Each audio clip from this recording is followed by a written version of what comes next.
Hello everyone, welcome back. This is the third video in Conscious Libre's Spirituality and Neurodiversity series. In this series, I'm looking at the experience of being neurodiverse whilst also being on a spiritual path. In this video, this is an update of my own mental health as it's been on my path. The previous video was about a year ago, and I'll link that up in the top corner now. Right, since my last video, I am no longer working on my agoraphobia. That kind of fell to the wayside. Thankfully, using the NHS Right to Choose, I was actually able to have an autism assessment this year, 2024, and I had the assessment back in July saying that I actually was autistic. This also showed that I was, as I suspected, had traits of pathological demand avoidance, which is why I found it so hard to do things that I was asked to do and that I felt I was obliged and I should do.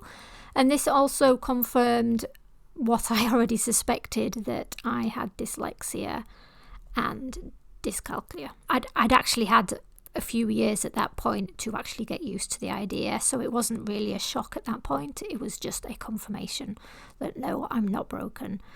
No, I'm not crazy. This is what's been happening my whole life. And I have to admit, even though it wasn't an emotional shock, my mind is still getting used to that idea. I'm still in the way of thinking, oh, there's this, and I need to try and fix this. I need to try and change that. It's slowly winding down, though it's still there in the back of my mind. I am now waiting for an ADHD assessment. I've gone through Right to Choose again, and I've gone through the same place to have my assessment. I've gone through Clinical Partners. It's an online assessment, which is great.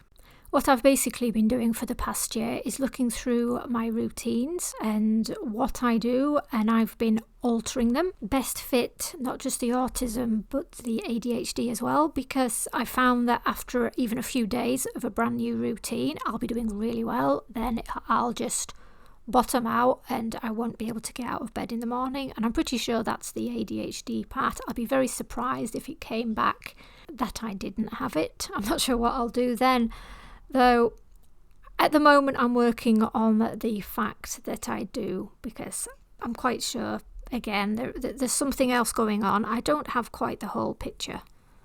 So in this effort to understand myself, my authentic self, how I really am, and to stop trying to cover up and pretend that these differences aren't there, this again is all part of the self-awareness, self-acceptance, the self-love even, because by not working with the way that I am actually doing myself a disservice, and it's my own self-responsibility to understand and work with the way that this body and this mind has been designed, how it's grown to work, and not to try and work against it. Because that is when we come up with all the problems. That's when we get the anxiety and the depression and all the other things that go along with it. And when you're on a spiritual path, that is what you don't want. The least that you want is to have more anxiety and more pressure and more things happening at the same time. So in the effort to gain a more stable and more peaceful mental and emotional state, this is a part of that spiritual path of self-awareness. The other challenge that I'm currently working on is the lifelong challenge of income, of work, of career. The longest job I've ever had was for 7 years, and that was only working 4 hours a day, and that nearly drove me into the grave at the end. So right now I'm thinking, I'm housebound. I can't yet leave the house. I have started working on that, though it's very slow. I'm not doing anything often, which I probably should be. I've just got too much other things going on before I worry about that. So I'm thinking, I'm going to have to go into self-employment. Huge stress. Oh my God, am I going to be able to do that? Am I going to be able to have the discipline to see things through and do things when they need to be done?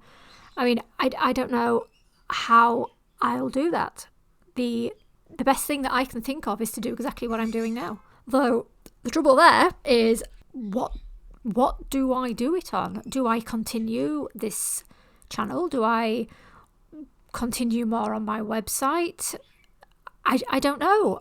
I've never really been able to live the life where I've been able to find out what my interests are, what my passions are. Passion is something I've only gotten back in the last few years. I don't know what to do. I don't know what my interest is. With ADHD, they say you need to work using on what it is that you're interested in, otherwise you simply won't want to do it. This is my interest. This is the only thing in my life that has stayed constant for the past 20 years, 30 years even. Though, is it enough?